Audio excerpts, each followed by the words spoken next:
আসসালামু আলাইকুম রহমতুল্লাহি ওবারাকাতু। আশা করি আপনারা সকলেই ভালো আছেন।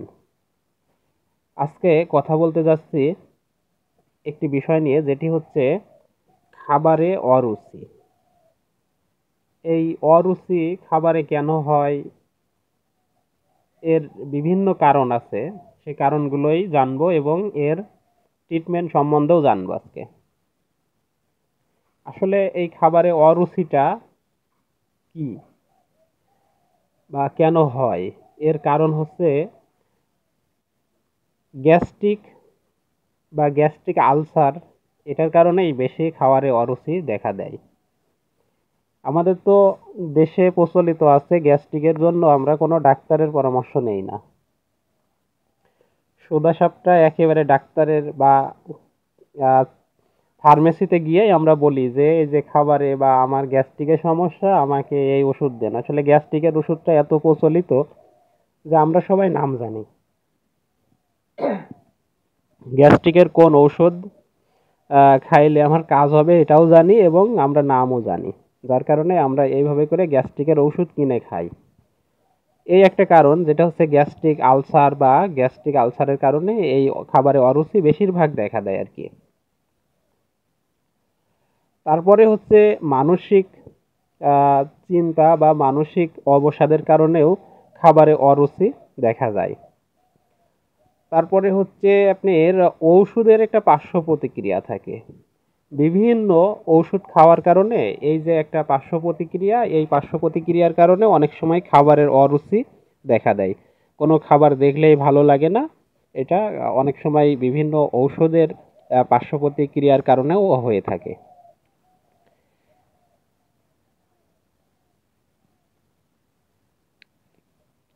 কঠিন রোগ ভোগের পরেও এই সমস্যা দেখা দেয়। আপনি আর অনেক সময় ওষুধের পার্শ্ব প্রতিক্রিয়া ছাড়াও কঠিন রোগ ভুগছেন, ওই মুহূর্তেও আপনার খাবারে অনীহা দেখা দেয়। লিভার ও কিডনির সমস্যাতেও অনেক সময় এই পার্শ্ব প্রতিক্রিয়া দেখা যায়। আহ, যেমন কোষ্ঠকাঠিন্য একটি রোগ, যেটা হইলেও অনেক সময় দেখা যায় যে এই খাবার আর তার ভালো লাগে না। কোষ্ঠকাঠিন্যটা হচ্ছে কোষ্ঠকাঠিন্যটা অনেক সময় আমরা মনে করি যে স্টুল হার্ড বা পায়খানা কষা হইলে বা পায়খানা শক্ত হইলে এটাকে কোষ্ঠকাঠিন্য বলা হয়।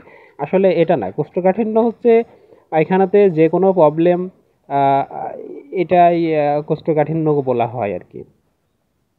তো এক কথায় হচ্ছে, যখন আপনি অসুস্থ থাকবেন, একটু শরীরটা খারাপ করবে, তখনই আপনার খাওয়ারে অরুচি দেখা দেবে।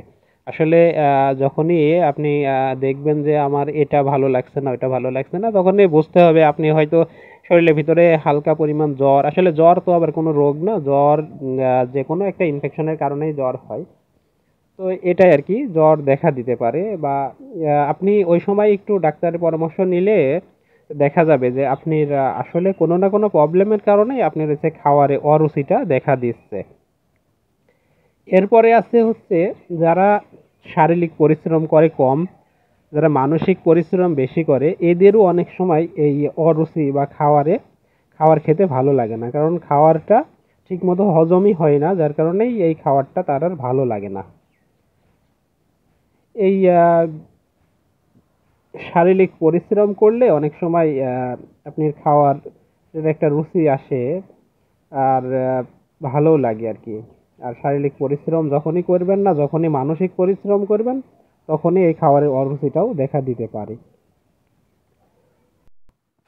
কঠিন রোগ ভোগের পরেও এই রোগটি দেখা দিতে পারে। আবার বৃদ্ধ বয়সেও অনেক সময় দেখা যায় যে এই খাওয়ারে অনীহা বা খাওয়ারে অরুচি এটা দেখা দেয়। বৃদ্ধ বয়সে বিশেষ করে ওই যে শারীরিক পরিশ্রমটা কম হয়, এই কারণেই দেখা দেয়। আর শিশুদের তো বলা মনে করেন বাইরে, যেহেতু শিশুরা এত পরিমাণ আমাদের হচ্ছে এই দোকানের খাবারগুলো খায়, এই যে আপনার বাইরের খাবারগুলো, এইগুলোতে প্রচুর পরিমাণ হচ্ছে গ্যাস্ট্রিকের প্রবলেম হয় এবং হজম শক্তির সমস্যা হয়, যার কারণে শিশুদের ওই খাবারে অনীহা এটা দেখা দেয় প্রচুর পরিমাণে। তো অবশ্যই চেষ্টা করবেন শিশুদের বাইরের খাবার একটু কম খাওয়ানোর জন্য। বা এই খোলা খাবারগুলো শিশুরা যেন না খায়, এই দিকটা একটু বেশি খেয়াল রাখলে আমাদের শিশুদের জন্য অনেকটাই ভালো। তো এরপরেই আমরা বলবো হোমিওপ্যাথিতে এর ট্রিটমেন্ট আছে খাওয়ারে অরুচি বা অক্ষুধা বা খাওয়ারে অনীহার। হোমিওপ্যাথিতে ট্রিটমেন্ট আছে, এই ট্রিটমেন্ট সম্বন্ধে একটু বলি। যদি আমরা এই ট্রিটমেন্ট সম্বন্ধে দেখি, বিশেষ করে বেশিরভাগ লেখকরাই এখানে এই চ্যাপ্টারে আসলে ওনারা সর্বপ্রথমেই যে মেডিসিনটা দিছে সেটা হচ্ছে হাইডাস্টিস স্ক্যান। এই হাইডাস্টিস ওষুধটি হচ্ছে এমন, এর সিমটমগুলো পেটে ক্ষুধা আছে কিন্তু মুখে রুচি নাই, মানে কোনো খাবার আপনি খেতে পারবেন না, কিন্তু পেটে প্রচুর পরিমাণে ক্ষুধা আছে। খাওয়ার দেখলে একটু খারাপ লাগবে, কিন্তু পেটের ভিতরে যে একটা ক্ষুধার যে নমুনা সেটা প্রচুর পরিমাণে থাকবে। তারপরেও যদি জোর করে খাওয়া হয়, যে অনেকে তো হচ্ছে, সবাই তো শিশু বা বৃদ্ধ না, এমন মানুষও তো আছি আমরা যেটা বুঝি যে যদি খাবার না খাই তাহলে তো অসুস্থ হয়ে যাব। এই কারণেই জোর করে খাওয়া হয়, যে কিছু একটু খাইলে আবার পেটের ভিতরে যন্ত্রণা বা ব্যথা দেখা দেয়। এটা হচ্ছে হাইডাস্টিসের একটি সিমটম আর কি। দ্বিতীয় ওষুধ যেটি আছে সেটি হচ্ছে কলসিকাম। এই কলসিকাম মেডিসিনটি খাদ্যদ্রব্যর আহ, মানে খাদ্য দেখলে বা খাদ্য সামনে আনলে একটা গন্ধ লাগে আর কি। খাদ্যর গন্ধেই সে কোনো খাদ্য খাইতে পারে না, ঠিক আছে। আবার যদি খায়ও তাহলে পেটে এক ধরনের যন্ত্রণা বা ব্যথা দেখা দেয়, এইটা হচ্ছে কলসিকামের একটি লক্ষণ। তো এই ধরনের অনেকগুলো মেডিসিন আছে। এরপরে যদি বলি নাক্স ভূমিকা, নাক্স ভূমিকা আপনার খাদ্যর রুচি এবং হচ্ছে বল শক্তি বৃদ্ধি করে, এটি ঠিক আছে, কিন্তু এটিও আপনার খাদ্যের অনীহার অনেকগুলো সিমটম এর ভিতরে আছে। যার কারণে এই নাক্স ভূমিকাও আমরা ব্যবহার করি যখনই শুনি যে এই রুগীটির হচ্ছে খাদ্যে অরুচি বা খাদ্য ভালো লাগছে না, তখনই প্রায় আম, ডাক্তারদের মাথায় আসে নাক্স ভূমিকা, হাইডাস্টিস, আলফালফা, আমলকির কিছু প্যাটেন্ট আছে, এগুলো নিয়েই বেশিরভাগ ডাক্তাররাই চিন্তা করে আর কি।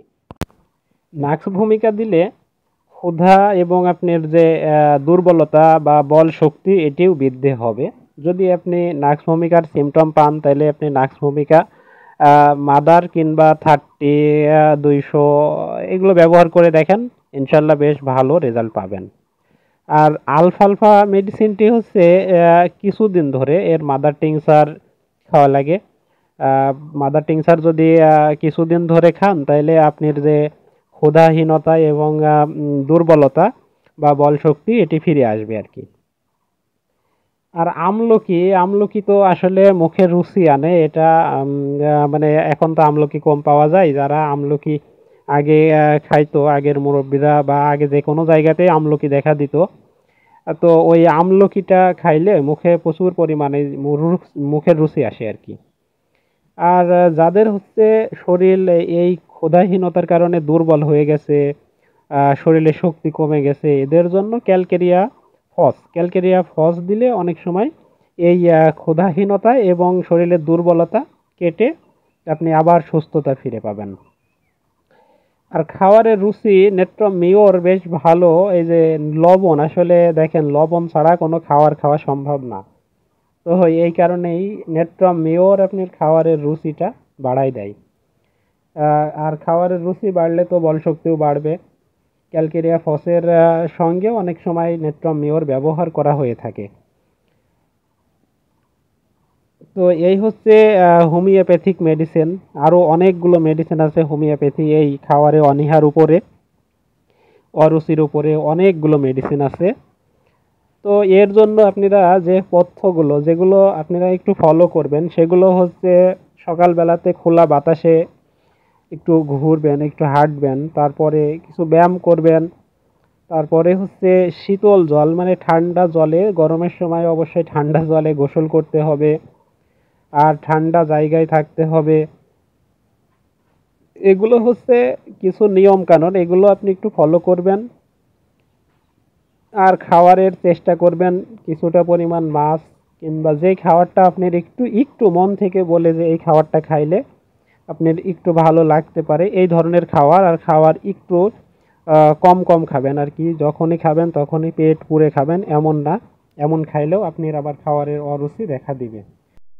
তো এই ভিডিওটি এ পর্যন্তই শেষ করছি। আসসালামু আলাইকুম ওয়া রাহমাতুল্লাহি ওয়া বারাকাতুহু। আশা করি আপনারা সকলেই ভালো থাকবেন এবং চ্যানেলটি সাবস্ক্রাইব করবেন। আর যারা সাবস্ক্রাইব করেছেন তাদেরকে তো ধন্যবাদ।